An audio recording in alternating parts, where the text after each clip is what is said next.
নমস্কার।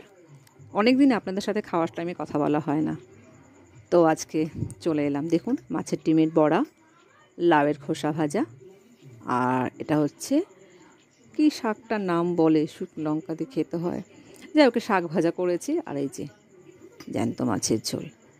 আজকে এই হচ্ছে মেনু।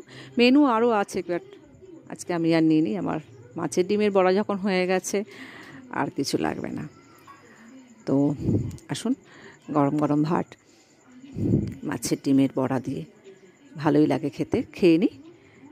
খেতে খেতে আপনাদের সাথে একটু কথা বলে নিই। টাইমের অভাবে অনেক দিন হয়ে উঠছিল না, পেরেই উঠছে না। এই অফিস করে বাড়ি করে না টাইমই হচ্ছে না।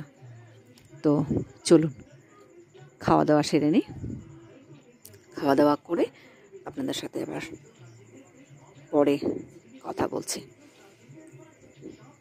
মুখের মধ্যে না কি একটা যেন বাঁধলো। ভালো লাগলে লাইক করুন, কমেন্ট করুন, শেয়ার করুন।